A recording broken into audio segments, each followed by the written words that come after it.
नमस्कार बंधु माने आपण माने देखुचंती ओडिया एजुकेशन सेंटर। आजिर ई वीडियो रे आमे बुझिबा को जाउचे ओडिया भाषार ध्वनि, लिपि, मात्रा, फला एवं शब्द संपर्क रे। तो आजिर क्लास टी रु आपण माने जानि पारुथिबे आजिर क्लास टी को पिला मानक पई गुरुत्वपूर्ण। तो निश्चित भाव रे वीडियो टी को संपूर्ण भाव रे देखंतु एवं ओडिया ग्रामर जहाँ भी आपनकर डाउट रहउची ना तो हमर कमेंट बॉक्स रे जणांतु। तो आसंतु समय को नष्ट न करी आमे आजिर क्लास टी को आरंभ करिबा। तो देखो पिला माने जे भाषा कहिला आमे कोन बुझुचे, ठीक अछि। तो भाषा हेउची कोन ना मनीषर मुख निसृत नियमबद्ध ध्वनि मानकर समाहार। ताले आमे जानिले जे भाषा हेउची ध्वनि मानकर समाहार एवं ए जो मुखरु जो ध्वनि गुडा बाहरुची सेटा केमती बाहरुची ना नियमबद्ध ही बाहरुची, ठीक अछि। तो ए भाषा द्वारा हमर कोन लाभ होउची ना ए भाषा साहाय्य रे आमे कोन करूचे ना समाज एवं समाज रे बास करूथबा मनीष माने तांकर कार्य संपादन करिवारे साहाय्य होइताय नै कि। या साहाय्य रे कोन हुए ना समाज मध्य रे बसवास करूथबा मनीष तार कार्य संपादन करिथाय। तत्सहित मनुष्य कोन करे ना तार चिंतन जोगु जीव जगतर श्रेष्ठ स्थान अधिकार करिछि एई भाषा पई, ठीक अछि। आमे जानिछे ना पिला माने जीव मानक भितर मनीष श्रेष्ठ। तो काहे कि ना से निजर चिंतन को प्रकाश करि पारे भाषा माध्यम रे एवं संकेत माध्यम रे भी प्रकाश करि पारे। तो परवर्ती देखिबा जे भाषा नथिले हमर कोन होबो पिला माने, जदि भाषा न थांता ताले आमे मनीष माने आम मनर भाव को प्रकाश करिबा बहुत कष्ट हुंता नै कि। वर्तमान मु तुमको भाषा माध्यम रे कहूची आ संकेत माध्यम रे जदि कहि थांती ताले भाव पिला माने तुमको केमती असुविधा हबो, हो ना नहीं। तो अन्य निकट रे निजर भावना को चिंता को परस्पर सहित संपर्क स्थापन करिया पई भाषार गुरुत्वपूर्ण भूमिका रहिछि। तो भाषा पिला माने बुझी गलो। परवर्ती पॉइंट रे हमें देखिबा ओडिया भाषार गुरुत्व नै कि। तो पृथ्वी रे बहु प्रकार भाषा प्रचलित न पिला माने। तो भारत वर्षर विभिन्न विभिन्न अंचल रे भी तुमरा विभिन्न विभिन्न भाषा प्रचलित नै कि। इंग्राजी, चीन, जर्मनी, फरासी, जापानी, हिंदी प्रभृति होची पृथ्वी रो केते गुडे महत्वपूर्ण भाषा नै कि। इंग्राजी भाषा, चीन भाषा, जर्मनी भाषा नै कि। तो प्राचीन काल रे कोन हला ना समग्र भारत वर्ष रे संस्कृत भाषार आदर थिला पिला माने। पूर्वरु कोन होतला संस्कृत भाषार प्रचलन थिला भारत रे। तो वेदर भाषा थिला वैदिक संस्कृत। एहा होची सबुठारु पुरातन भाषा। जदि परीक्षा रे पड़े जे भारतर सर्वपुरातन भाषा कोन पिला माने वैदिक संस्कृत। एहार परवर्ती स्तर होची लौकिक संस्कृत। तो वैदिक संस्कृतर परवर्ती स्तर होची लौकिक संस्कृत। समय स्रोत अनुसार कोन हला तीन गोटी स्तर देकी भाषार विवर्तन घटिला। प्रथमटी होची पाली, प्राकृत आउ अपभ्रंश। तो ये जो अपभ्रंश स्तर रु विभिन्न प्रकार जो आधुनिक आर्य मानकर भाषा रही तार विकास है। तो सही अपभ्रंश रु कौन है ओडिया भाषार विकास घटी। तो सारला दास को महाभारत, जगन्नाथ दास को भागवत, बलराम दास को जगमोहन रामायण, तापर तुम उपेन्द्र भोजन को काव्य कविता, मधुसूदन फकीरमोहन को ये जो रचना गुड़िक कौन पिला माने प्राचीन काल रु आधुनिक काल पर्यंत ओडिया भाषा रे उपलब्ध करा जाइछि। तो वर्तमान आम भाषार रूपरेख को देखिबा। तो भाषा को साधारणतः आमर जदि लिखिबा जे भाषा को साधारणतः आमर दीटी भाग रे भाग कराही। प्रथमटी है कथित। तो आम भाषाटा को कौन कहू पिला माने कहूचु ना कथित आउ आम लेखिकी भी रखुचु तेणु लिखित। तो भाषा को परिप्रकाश आम केतोटी माध्यम रे करिथाउ गोटे है कथित माध्यम आ गोटे है लिखित माध्यम, ठीक अछि। आमे जेतेबेले अन्य मानक सह कथबार्ता करी निजर भाव विनिमय करू सेटा है तुमर भाषार कथित रूप।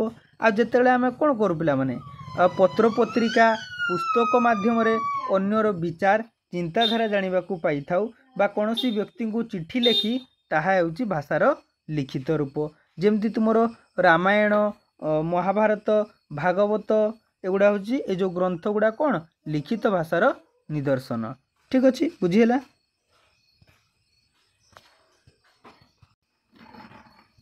तापर ध्वनि आउ शब्द, ये ध्वनि और शब्द हूँ कौन ना भाषार बाह्य स्तर एवं से जो शब्दर अर्थटा हूँ पिला माने भाषार अंतर्निहित स्तर।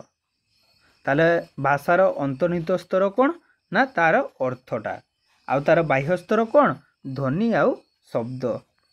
यही परिवर्तन शीघ्र हुए कथित भाषा रे, तो किंतु लिखित भाषा परिवर्तन पाई अनेक समय लगे। आमे कहू कहू पिला माने भाषार परिवर्तन होउची ना, तो एटा तुमरो लिखित भाषा अपेक्षा शीघ्र होता है। यही परिवर्तन पाई अनेक सामाजिक सांस्कृतिक और ऐतिहासिक कारण दायी थाए। तो भाषा कालक्रम कौन होची परिवर्तन हो जाउची, भाषार मान मध्य परिवर्तन होकी जाउची। तो आमे पूर्वरु तुमर जेजेमा समय केमती भाषा कह जाउतला एवं वर्तमान आमे कौ भलिया ओडिया भाषा व्यवहार करूचे, तो भाषार रूपरेख स्तर स्तर होकी पिला माने परिवर्तन होउची ना कि। तो ये जो ओडिया भाषा संस्कृत रु सृष्टि होती बोली आमे जानिले। तो वर्तमान उपभाषा आउ आंचलिक भाषा विषय जानिबा। तो अंचल भेदरे विभिन्न प्रकार अंचल रे एटा गोटे अंचल एटा गोटे अंचल, एठी जो लोक माने रुहंती से माने गोटे प्रकार भाषा कहउचंती, एठी जो लोक माने अछंती से माने आ गोटे प्रकार भाषा कहउचंती। तो एई सबु अंचल भेदरे जो भाषा देखा गला ताकू आंचलिक भाषा बोली कहा गला। तो आम ओडिशा प्रदेश रो मानक भाषा कौन ओडिया। तापर देखिबा लिपि। लिपि काहींकी दरकार है पिला माने ना मनीष जो भाषा कथबार्ता करे, ठीक अच्छे मु बर्तमान तुमको कहूँ बा तुम्हें तुमर भाव को मत जनाऊच कथबार्ता माध्यम रे, तो सही सब को चिरस्थायी सबुदिन स्थायी रखार आवश्यकतार लिपिर जन्म है। ठीक अच्छे तो आम तो कथित माध्यम कथा होते, तो लिपि कहीं आवश्यक होला ना भाषा को चिरस्थायी करने लिपिर जन्म होइछि। एई लिपि कौन ना लिपि माध्यम रे मुख उच्चारित ध्वनि को सांकेतिक रूप से दिया जाए। जो आम ध्वनि गुड़िक उच्चारण करुचे पिला माने, तो ताकू सांकेतिक रूप लिपि माध्यम रे दिया है। बहुत इंपोर्टेंट कही देख पिला माने, आगे तुमर भाषार लिपि सृष्टि होइछि ना तार मौखिक रूप सृष्टि होइछि। देखो देखो कौन सी एक भाषार लिपि आग सृष्टि होई न थाए, भाषा प्रथमे मौखिक रूप निए एवं तापर तुमर कौन लिखित हुए। तो भारत अशोक समय भारत वर्ष दुई प्रकार लिपि देखते मिली, गोटे है तुम ब्राह्मी लिपि आ गोटे है खरष्टी लिपि नहीं कि। तो विभिन्न राजा महाराजा माने पूर्व जो शासन करते, तो पत्थर शिला तापर गुंफारे, ठीक अच्छे ये सब स्थान कौन पिला माने से माने लेखिकी रखी जाउथिले चिरस्थायी होगापाई। ठीक अच्छे तो से सब भाषार प्रमाण देखते मिले। तो आधुनिक ओडिया लिपिर दुई प्रकार लिखन पद्धति रही, गोटे है साधारणी आ गोटे है करणी। तो जो माने आमे जोटा व्यवहार करुचे लेखा पढ़ा पुस्तक मुद्रण रे सेटा है साधारणी लिपि, आ जोटा तालपत्र रे खदित होइकी रखाई सेटा होची करणी लिपि, कुरिकी लिखिचन नहीं कि। तापर देखिबा जे ध्वनि वर्णमाला यही सब संपर्क रे देखिबा। एवं आपणकर जो भाई बंधु माने सिटी पाई प्रस्तुत करुछंती, जूनियर टीचर पाई प्रस्तुत करुछंती, किंबा ओडिशा गवर्नमेंट रो जहाँ भी कॉम्पिटिटिव एग्जाम पाई निजको प्रस्तुत करुछंती, तो तांको पाई ओडिया ग्रामर अत्यंत गुरुत्वपूर्ण अटे। ठीक अच्छे तो आपणर कर जो जो परीक्षा रे ओडिया ग्रामर पढ़ुची पिला माने, तो निश्चित भाव में क्लास गुडी को देखंतु। ध्वनि वर्ण शब्द वाक्य और अर्थ एसबू जेकोसी भाषार विभिन्न विभाग। तो गोटे भाषार आम अंश कहवा ध्वनि वर्ण शब्द वाक्य अर्थ ये सब रोचे नहीं कि। तो शब्दर प्रकाश माध्यम दुईटा रही, गोटे है ध्वनि आ गोटे है वर्ण। तो वर्तमान ध्वनि फिर वर्ण तुम मन सन्देह आसुव जे ध्वनि क्या कहवा वर्ण क्या कहवा। तो जो शब्दटा हूँ कौन ना ध्वनि मानकर समाहार। ताले फास्ट तुम ध्वनि सृष्टि है तापर शब्द है हाँ ना नहीं। यही ध्वनि गुड़िक है मुख उच्चारित सार्थक ध्वनि। अन्य भाव में कहवाक गले ध्वनि रूपे शब्द उच्चारित होता है। ये शब्द गुड़ा ध्वनि रूपे उच्चारित होता है। मु बर्तमान कहूँ मो ध्वनिटा तुम पाखु जाऊँगी नहीं कि आ वर्णटा हूँ लिखित रूप। ध्वनिर लिखित रूप कौन? वर्ण। वर्ण हूँ ध्वनिर सांकेतिक रूप। वर्णर अर्थ जदि आम देखा पिला माने रंग। वर्णर अर्थ कौन? प्रायतः रंग। ठीक अच्छे। तो ये जो गोटे चित्र दि जाऊँगी तार जो तुम ओटा एमती हम ये जो चित्र दिगला पिला माने चित्रित करागला तो यहाँ हूँ तुम वर्ण। ध्वनिर लिखन संकेत को लिपि और अक्षर नाम चिन्हित करा जाए। छोट पिला को कहुए पिला अक्षर केते जाए शिखिच ओ आ शिखिच ना ना कहुए ना ना। तो भाषार व्यवहृत वर्ण समष्टि हूँ वर्णमाला। तो वर्ण मानकर समूह को तुम वर्णमाला बोली कहुए। उच्चारण करवा और लिखन होउची भाषार प्रकाश पद्धति। तो गोटे भाषा प्रकाश होबार पद्धति कौन ना उच्चारण आउ लिखन। आ श्रवण पठन होउची ग्रहण पद्धति। श्रवण द्वारा आमे कौन भाषाटा को ग्रहण कले, पढ़िबा द्वारा भी ग्रहण कले, किंतु उच्चारण कहवा कथन द्वारा आउ लिखन द्वारा कौन है आमे भाषाटा को प्रकाश करि परिले। एटा भी तुमरो पेडागोजी रे पड़े ना पिला माने पेडागोजी तुमर सिटी एग्जाम रे पड़े। तापर तुमर जूनियर टीचर रिलेटेड जहाँ भी एग्जाम रे पड़े। तो कौ गुड़ा भाषार तुमर ग्रहण पद्धति कौ गुड़ा प्रकाश पद्धति। ठीक अच्छे। ताले व्याकरण क्या कहवा ना प्रत्येक भाषार ध्वनि शब्द वर्ण पद वाक्यर विश्लेषण जो नियम रही ना पिला माने ताकू गोटे ग्रंथ भाव रखाई। तो से निर्दिष्ट भाषार व्याकरण भाव कहुए। तो प्रत्येक भाषार ध्वनि वर्ण शब्द पद वाक्यर विश्लेषण पर जो नियम सूत्र ग्रंथ रचित होता है तो ताको तुम व्याकरण बोली कहुए। तो बर्तमान आम ओडिया भाषार व्याकरण पढ़ुचे नुहे कि। तो ओडिया भाषार उच्चारण पद्धति सहित ध्वनि समूह को दुई भाग में विभक्त करा जायछि। खातार नोट करिवो ना पिला माने। तो ध्वनि को दुई भाग में विभक्त करा जायछि। गोटे है स्वर ध्वनि आ गोटे है व्यंजन ध्वनि। तो बर्तमान जानिबा स्वर ध्वनि कौन ना जो ध्वनि उच्चारण समय रे कौनसी बाधा प्राप्त पाई न थाए तो ताकू स्वर ध्वनि कहुए।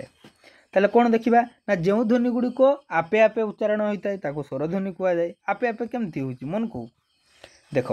जो ध्वनि उच्चारण समय रे मुख रंध्र और गल गह्वर मध्य फुसफुस निर्गत वायु बाधा न पाई किंबा कौन सी संकीर्ण मार्ग माध्यम रे प्रभावित न होई उच्चारित होता है तो ताकू तुमर स्वर ध्वनि बोली कहुए। बर्तमान डेमो देखिबा केमती तुमर मुखरंध्र आ गल गह्वर मध्य जो फुसफुस निर्गत वायु बाधा न पाई केमती उच्चारण होची।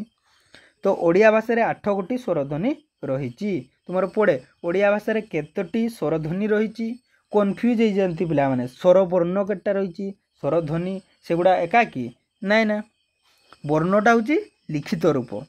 तो सेगुड़ी कहला कौन 8टी ओ आ हर्षई हर्षौ ए ओ ओई आउ ओ। तो एथि मध्यरु ओ आ हर्षई हर्षौ ए ओ स्वर ध्वनि गुड़ी को शुद्ध बा मौलिक स्वर कहगला एवं ओई आउ औ को संयुक्त स्वर कहगला। कहीं कहगला पिला माने कहीं कहगला कमेंट बॉक्स रे जणाओ। संयुक्त स्वर जो कहगला ओई को एटी कौन आसुची पिला ओई ए आउ ए ओई उ आउ ओ आउ उ ओ। तो ये कौन पिला माने दुईटा जाक ध्वनि मिसिकी रोची तेणु ताको संयुक्त कहगला। ठीक अच्छे संयुक्त स्वर ध्वनि। तापर कही हर्षई दीर्घ आउ रूर स्वरवर्ण थिले भी सेगुड़िकर सार्थक उच्चारण नाही। सार्थक माने निजस्व उच्चारण आसबनी पिला माने। तुम जदि हर्षई कहब से आसूची ना हर्ष आउ ई देख जेमती देइछि दीर्घ ई उ को यथाक्रमे ई उ भाव उच्चारण करिथाउ सेहीपरि रूर स्वतंत्र उच्चारण नाही। र युक्त उ रु हो गला। ठीक अच्छे। तो ओडिया भाषा रे ओ आ हर्षई हर्षौ ए ओई ओ औ 8टी है कौन पिला माने स्वरवर्ण स्वरवर्ण कि पिला माने नाई ना स्वरध्वनि तो ताकू जो स्वरवर्ण कहुच्छी ताले 11टा रोचे 11टी स्वरवर्ण कौन ना ओ आ हर्षई दीर्घई हर्षौ दीर्घ रु ए ओई ओ औ ताले आमर स्वरध्वनि है केटा ना स्वरध्वनि हूँ 8टा स्वरवर्ण हूँ 11टा तापर जीवा व्यंजन वर्ण कौन ना व्यंजन ध्वनि गुड़िक उच्चारण समय वायुर गति रे कौनसी ना कौनसी बाधा रही है जोटा तुम बाधा पाइलानी सेटा होगला तुम स्वरध्वनि आ जोटा बाधा पाइला सेटा है व्यंजन ध्वनि नहीं कि तो ये व्यंजन ध्वनि गुड़िक पिला माने आपे आपे उच्चारित हो पारती नहीं तो एम को साहाय्य दरकार पिला माने नहीं कि तो जो ध्वनि गुड़िक स्वरध्वनि साहाय्य नहीं कि उच्चारण होता ताको भी व्यंजन ध्वनि बोली कहुए नहीं कि तो तांकर जो रास्तार पिला माने जो हावाटा आम शरीर भितर बाहर पिला माने उच्चारणटा जो हुए एटा तुम बाधा प्राप्त होगी आसी थाए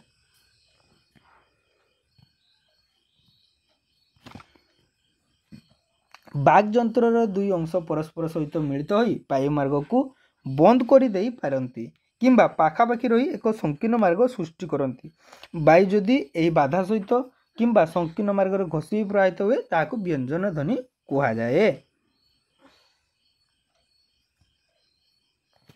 तापर तुम व्यंजन ध्वनि गुड़िक भी तुम विभिन्न भाग में विभक्त करमती तुम उच्चारण अनुसार है क्या अनुसार ना उच्चारण अनुसार तापर स्पर्श अनुसार तापर संघर्षी ध्वनि हिसाब से यही सब हिसाब से ललित ध्वनि पार्श्विक ध्वनि विभक्त कर तुम परीक्षा पड़े पिला माने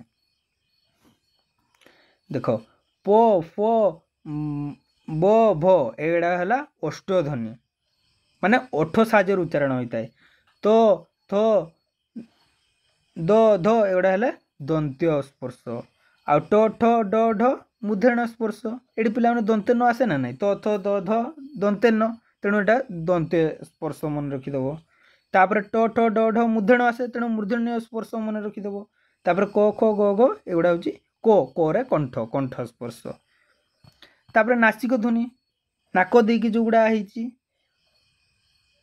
मूर्धन्य न म एगुड़ा हेले ओडिया नासिक ध्वनि तापर संघर्षी ध्वनि हूँ स आउ ह तापर ओडिया स्पर्श तत्सहित संघर्षी ध्वनि च छ वर्गे ज आउ झ तुम सिटी एग्जाम रे पड़ो कि जूनियर टीचर एग्जाम रे पड़ो जे निम्नोक्त मध्यरु छ ये जो छटा को प्रकार ध्वनि आउ रोटा हूँ ललित ध्वनि पार्श्विक ध्वनि हूँ ल आउ ल बेसी यहाँ पड़े पिला ललित ध्वनि आउ पार्श्विक ध्वनि नहीं कि आउ अर्धस्वर य आउ ओ को अर्धस्वर बोली कहुए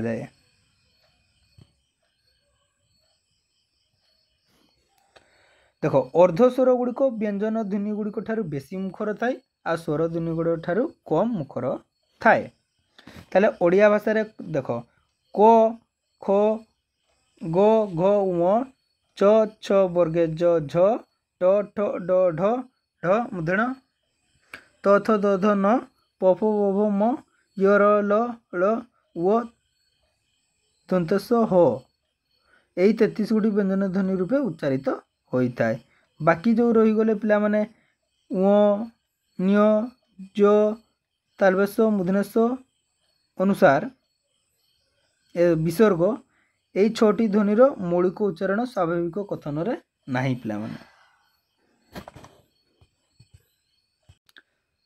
तो ओडिया रे पिला माने कौन जानिले जे 11टी तुमर स्वर ध्वनि रहिला आ पिला माने 39टी कौन तुमर व्यंजन ध्वनि रहिला तो सर्वमोट केटा हला पिला माने 9 के 10 रु 0 हाथ रहिला 1 3 4 के 5 तो 50टी पिला माने वर्ण रहिले तो 11टा स्वर वर्ण कौन कौन पिला माने देखि दियो आउ थरे भलसे ठीक अछि तापर जो व्यंजन वर्ण रहिछि ना पिला माने तो ताकू 39टी व्यंजन वर्ण जो रहिछि ताकू पुनश्च दुई भाग रे विभक्त करा जाइछि गोटे हला वर्गीय व्यंजन वर्ण आ गोटे हला अवर्गीय व्यंजन वर्ण वर्तमान प्रश्न आछि जे वर्गीय व्यंजन रे को वर्ण गुडा जिवे अवर्गीय व्यंजन वर्ण रे को वर्ण गुडा जिवे खूब सुंदर भाव रे लिखा हिछि देखो पांचटा भाग रे ताकू विभक्त कराइछि क वर्ग रे किए किए रहिले ना क ख ग घ ङ एहाकू कंठ वर्ग कुआ गला कंठर उच्चारण आछि तापर तालव्य वर्ग गले तुम च वर्ग वर्गर च छ वर्गेज झ न्य सेमती ट वर्ग रहा ट ठ ड ढ मूर्धन ताकू मूर्धन वर्ण कहगला त वर्ग रहा त थ द ध दंतेन ताकू दंत्य वर्ग कहगला प वर्ग रहा प फ ब भ म ताकू अष्टय वर्ग कहगला यहाँ सर्ट रे मन रखियो केमती ना कचट तप लिखिदेले तुलकू एपटे लिखिदेव कता मुद अ माने देख क च ट त प देख क ता मु द अ माने क रे क वर्ग रे किए हेबो कंठ्य रहइबो च रे तालव्य ट वाला रे रहइबो कोन मूर्धन्य त वाला रे दंत्य वर्ग आ प वर्ग रे अष्टय वर्ग रहिबो।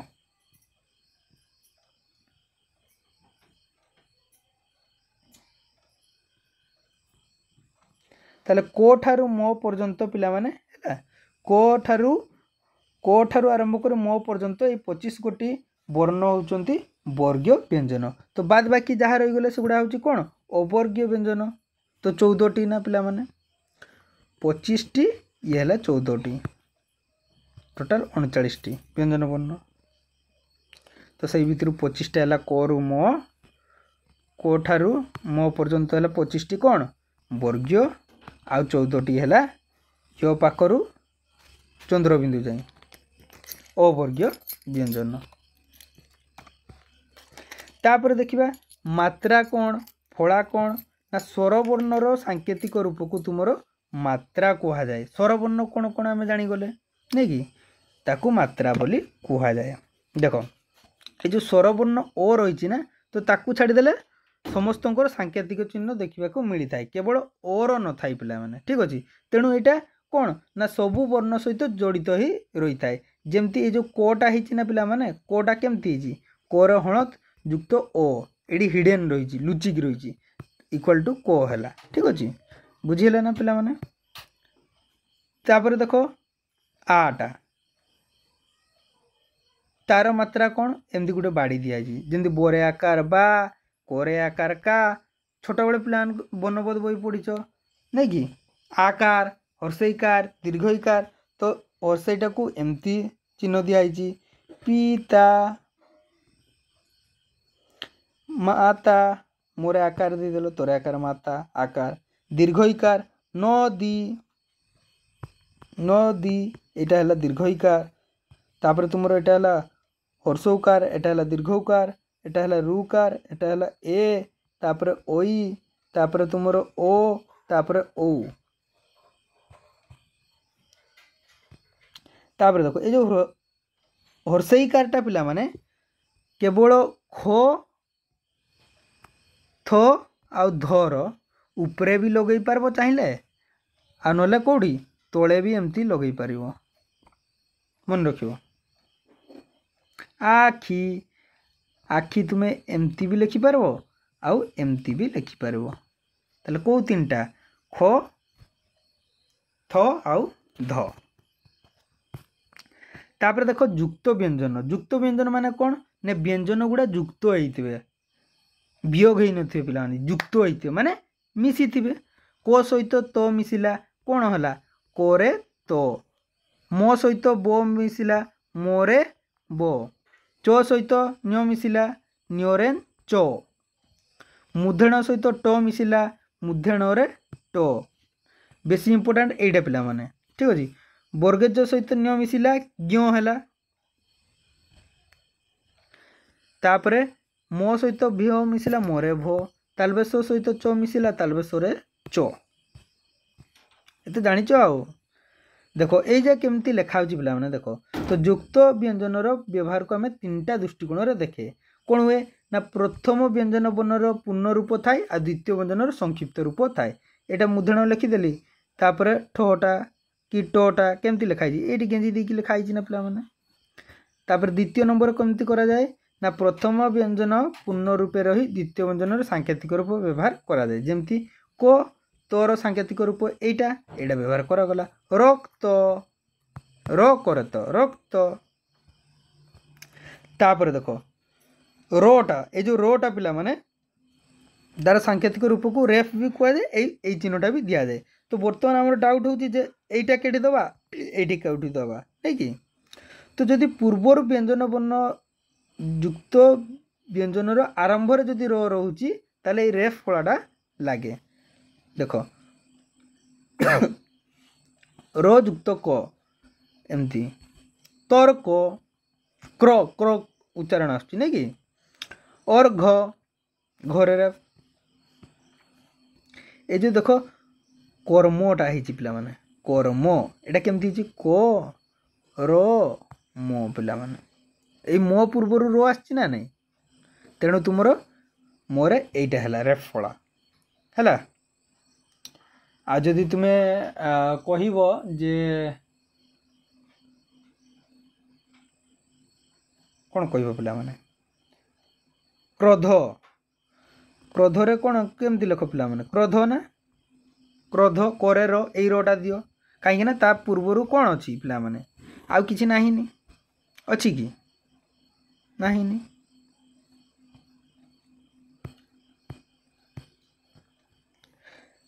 ताले आम जानिले जे स्वर वर्णर सांकेतिक रूप को मात्रा कहगला आ व्यंजन वर्णर सांकेतिक रूप को फला कहगला।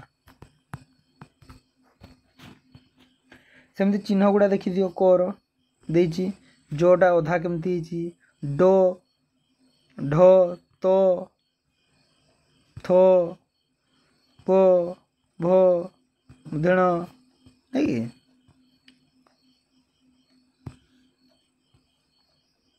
तापर एमती भी लिखाई वरेंको वरेंख वरेंग वरेंघ नहीं दंते नरे द दंते नरे ध मोरेम्फो मोरेम्फो यही सब आउ। तो ये जो शब्द गुड़ा आम जो कहले जो शब्द गुड़ा ओडिया भाषा केमती आसी पिला माने तो ताकू चार्टा भाग में विभक्त कराई ठीक अच्छे। तो से सब विषय एवं जानिबा ये जो ओडिया शब्द गुड़ी रही कौटू आसी ठीक अच्छे ता संपर्क में आम जानिबा।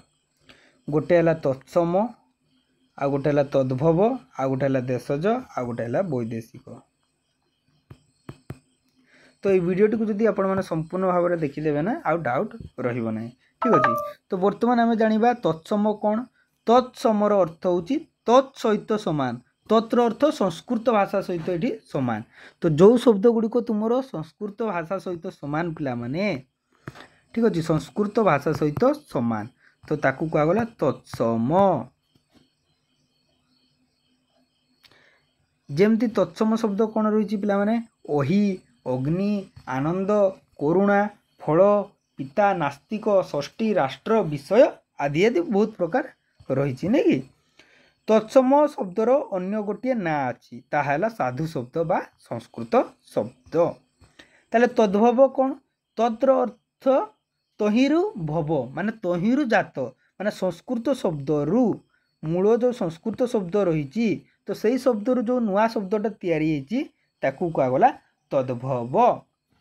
जेमती तुमर घृत एटा है संस्कृत शब्द आम व्यवहार कर कौन घी नगर रु न रही भगिनी रु भौणी होती शृगाल रु शियाल होती पुत्र रु पुओ मातारु माँ मृत्तिकारु माटी यही सब जो होती या पिला माने तुम कौन कहगला तद्भव शब्द।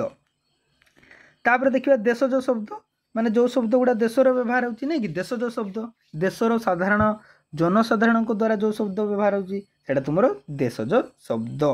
जेमती ओंटी आंट उई टापरा खपरा टिको कुला चाल झाटुआ ये सब देशज शब्द।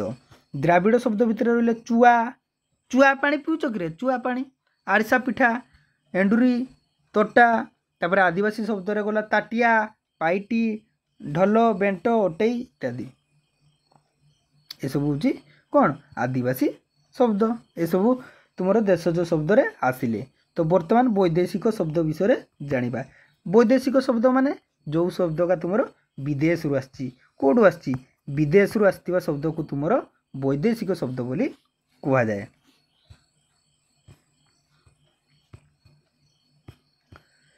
जमती कि तुम 1803 इंग्रेज माने ओडिशा अधिकार कले तो ता पूर्व विभिन्न राजवंश माने ओडिशार अधिकार करथिले नहीं कि। तो ये जो विभिन्न प्रकार लोक मैंने जो आसिले यातायात कले रहिले तो तांकर प्रभाव पड़ीथिला। पारसी शब्द कौन कौन देछि देख, पारसी शब्द देछि तुमर आईन, कैफियत, खाबिंद, कुर्ता, ओडिया देछि। आईन रु कौन आछि आईन, कैफियत रु कैफियत, कविद रु खाउद, कुर्ता रु कुर्ता। सेमती आरबी शब्द अख्तियार रु आछि अख्तियार ओडिया रे, कुरकुरु आछि करक, खातर रु आछि खातिर, इस्तबल रु आछि अस्ताबल। ठीक अछि। तो 1803 रे इंग्रेज माने ओडिशा अधिकार करथिले। सेमती इंग्राजी शब्द ओडरली रु आछि अर्दली, डेपुटी रु दीपटी, ग्लास रु गिलास। ताले आमे जो कहते पानी ग्लासटा दियो ना तो सेटा भी आमे शुद्ध ओडिया कहूना नै कि गिलास कहइबो, मोते टिके गिलासे पानी दियो, ग्लास नै गिलास। सेमती टेबुल टेबुलो, बिस्कुट बिस्कुट देछि, सीमेंट सीमेंट नै कि। तो पोर्तुगीज माने भी फरासी, दिनामारा, अंदाजा ये माने कौन जलपथर व्यवसाय करी भारत को आसीथिले। तो ओडिया भाषा मध्ये केतेक ए शब्द गुड़िकर प्रचलन देखा मिली थाए। जमती आलकात्रा, आल्पिन नहीं कि आल्फिनाइट, आल्फिन, आलमारी, कबी, टांकी, तमाकू, तबाको ये सब शब्द पोर्तुगीज रु आछि नहीं कि। तो तुमर एग्जाम गुड़ा पड़े जे ये शब्दटा तबाको कौटू आछि पोर्तुगीज रु आछि तंबाकू। देख पिला माने एटा जेटी पिला मान को पई बा जो माने कॉम्पिटिटिव एग्जाम पई प्रस्तुत होउचंती। आरबी शब्द भितर कौन कौन गला ना ओइना, अकल, अमीन, अचानक, इस्तफा, अकिलो, कायदा, जुलुम, जरिमाना, जमीदार, दिमाग, नगद आदि। तापर सेमती पारसी शब्द भितर गला अंगूर, आमदानी, करज, कामिज, खजना, खाता, खातिर, गुमास्ता, चश्मा, मालिक, पेस्कार, मुक्तियार, जहाज आदि।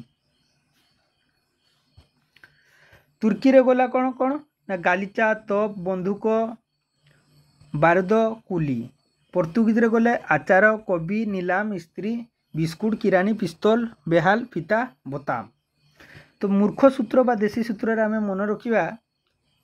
ठीक अछि। एटा किए जने भाई सूत्रटा बाहरैथिले जे आरबी शब्द को मन रखिबो केमिति ना आरबी अमीन अकलर अभाव जोगु ओइना चोरी घटना रे फसीगला, अचानक जमीदार और वकिल खबर पाई कायदा करी ताठारु जरिमाना आदाय कले। तो ये जो शब्द देखिए देखो आरबी अमीन माने आरबी शब्द आछि एडी अमीन, अकल, तापरे ओइना, अचानक, जमीदार, वकिल, कायदा, जरिमाना ये सब कौन आरबी शब्द।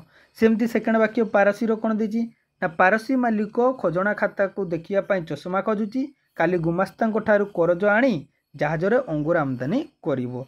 तो जो पारसी रु एठु जानी गलो पारसी शब्द खजना खाता, तापरे चश्मा, गुमास्ता, करज, जहाज, अंगूर आमदानी ये सब होची पारसी शब्द। तापर तुर्की ना गतकाली तुर्की मान कुली माने तुर्की रु आसीथिबा व्यक्ति मानकर गालीचा, तो बंदूक, बारूद आदि बोहिबा को जिवे। यही सब युद्ध जिनसगा तुर्की रु। तापर सेमती पोर्तुगीज रु कौन ना पोर्तुगीज रु आसीथिबा नाविक सांगरे आनीथिबा आचार, कवि, स्त्री, बिस्कुट, पिस्तौल, बेहाल आदि इत्यादि किराणी को नीलम कला। तो जदि यही वाक्य गुड़ा आपण मैंने मन रखिले निश्चित भाव में परीक्षा रे जहाँ भी पढ़ुना कहीं कौ शब्दटा कौटू आसी आपण मैंने करें। तापर देखिए शब्दार्थ माने शब्दर अर्थ को शब्दार्थ बोली कहा जाए। तो शब्द जो गोड़ा हुए व्याकरण रे ताकू धातु बोली कहा जाए। जमती ओडिया रही मार, लाग, काट, चल, देख, रख, कर, पड़ इत्यादि गोटे गोटे धातु। तो धातु रे कौन प्रत्यय बा उपसर्ग जोड़ी तुम शब्द कराई। तो अर्थ को शब्दर ये अर्थ को लेकिन तीनटा भाग कराई, गोटे रूढ़, यौगिक आउ जगरूढ़। तो आपंकर एग्जाम रे निहाती पड़े गोटे है रूढ़, गोटे है यौगिक आ गोटे है जगरूढ़। तो पे पीडीएफ जहाँ देती से इम्पोर्टाट ना माने इम्पोर्टाट जे आपण मैंने जदि कॉन्सेप्ट बुझीगले ना तापर थोड़े पढ़ीदे मन रही नुह कि। तो बुझा को चेष्टा करंतु। तो रूढ़ शब्द कहले कौन बुझा ना जो शब्दटा प्रकृति प्रत्ययगत अर्थ प्रकाश न करी भिन्न अर्थ प्रकाश करे। ठीक अच्छे तो ताकू तुम रूढ़ शब्द कहगला। एग्जाम्पल देखा जी विशेष रूपे आघ्राण करे मात्र व्याघ्र शब्दटी भिन्न अर्थ बुझाऊँगी ताहा हिंस्र जंतु विशेष। जदि आम गोटे शब्द कह व्याघ्र तो तार अर्थ कौन पिला माने प्रकृत प्रत्ययगत अर्थ होची जे विशेष रूपे आघ्राण करे तो किंतु इठी तो तार अर्थ उल्टा बाहरिला जे व्याघ्र माने बाघ को बुझाऊँगी जे कि गोटे हिंस्र जंतु। तेणु कहगला जे जो शब्दटा प्रकृति प्रत्ययगत अर्थ प्रकाश करनी अन्य अर्थ प्रकाश करिवो ताको तुमर रूढ़ शब्द कहगला। सेहीपरि वृक्ष शब्द यार प्रकृत प्रत्ययगत अर्थ होची जहाकू छेदन करा जाय। वृक्षर अर्थ कौन जहाकू छेदन करा जाय किंतु आमे वृक्ष कहले गछ को बुझुचे नहीं कि तो ये जो वृक्ष शब्द बा व्याघ्र शब्द एमाने तार जो प्रकृति रही प्रत्ययगत अर्थ प्रकाश न करी अलगा अलगा अर्थ प्रकाश करुछंती तेणु एगुड़ा गोटे गोटे रूढ़ शब्द। तापर आमर देछि जे यौगिक शब्द कौन ना जो शब्द प्रकृति प्रत्ययगत अर्थ प्रकाश करि थाए ताकू यौगिक शब्द कहा जाए। तो तुमर रूढ़र उल्टाटा किए है यौगिक शब्द जेमती पछ युक्त अक पाचक माने जे पाक करे सी पाचक एटा ठीक ना नहीं पिला माने जे लेखुची ताकू लेखक जे पालन करछि पालक जे नायक करछि नायक नहीं कि तो एगुड़ा है यौगिक शब्द जो माने प्रकृति प्रत्ययगत अर्थ प्रकाश करुछंती सेमानकु यौगिक शब्द कहगला आ जो माने प्रकृति प्रत्ययगत अर्थ प्रकाश करू नांती तो सेमानकु रूढ़ शब्द कहगला। आ गोटे रही जोग रूढ़ कौन ना जो शब्दर व्युत्पत्तिगत अर्थ अनेक वस्तु को बुझेइबो किंतु गुटे प्रकार वस्तु को ही कहुव सेटा है जोग रूढ़ शब्द। जेमती कि पंकज माने पंकरु जी जात ताकू पिला माने पंकज कहगला किंतु आमे पंकज कहले पद्म को ही बुझुना नहीं पिला माने पद्म को ही बुझु पंकरु तो आहरी बहुत किसी जिनस जात होउची बाहरुची किंतु पद्म को बुझुचु ना नहीं तो ये भलिया शब्द को तुमरो जोगरूढ़ शब्द कहगला माने अनेक अर्थ को बुझाउथुवो किंतु गोटे निर्दिष्ट अर्थ को आमे नहीं थाओ नहीं कि ताकू जोगरूढ़ शब्द कहगला। तापर देखिए केतेक जुग्म शब्द पिला माने जोटा कि समानार्थक विशिष्ट समान अर्थ दौथे पाखापाखि अर्थ किंतु जुग्म थिबे जेमती टंका पैसा टंका कहले जहाँ पैसा कहले ता हाट बजार देखा चाहा देखिबा भी जहाँ चाहवा ता धान चाउल कोली कजिया लिपा पछा इत्यादि। तापर आ गोटे है विपरीत बोधक जुग्म शब्द जेमती तुमर सुख दुख एगुड़ा हूँ कौन विपरीत शब्द आग पछ आगेबा पछेबा एटा हूँ विपरीत शब्द किंतु जुग्म शब्द। तापर कही जे अर्थसूचक आ निरर्थक शब्द अदल बदल अंधी संधि पनीपरिया पिला पिचका तो ये सब कौन अर्थसूचक आ निरर्थक शब्द रही। तापर रही द्विरुक्ति द्वारा गठित जुग्म शब्द जेमती द्विरुक्ति माने दी थर आसुथबो घर घर खाई खाई थर थर छल छल धराधरी रखा रखी इत्यादि। तापर कही धनात्मक जुग्म शब्द केतेक धनात्मक शब्द को द्विरुक्ति कले ताकू धनात्मक जुग्म शब्द कह जाए जेमती झम झम फट फट खस खस ग ग फ फ से रागर फ फ होउची नहीं कि। तापर कही समुच्चारित प्राय समुच्चारित शब्द माने समान उच्चारित होउतबो शब्द किंतु अर्थ तांकर अलग अलग थिबो ताकू तुमर समाचारित शब्द कह जाए।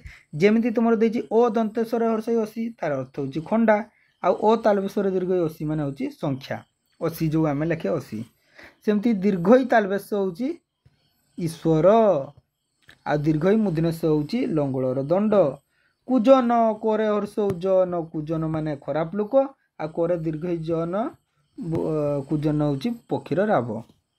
सेमती गोलोक कहले गोरे ओकार लोक यही गोलोकर ना हूँ गोलाकार वस्तु आ गोटे गोलोक हूँ कौन वैकुंठ धाम। तापर तुम सेमती जात जात जन्म वर्गे जोटा अंतस्थ जोटा यात्रा होची दिन यहाँ बेसी पड़े दर हर्ष न दिन दिवस दर दीर्घ न दिन दरिद्र।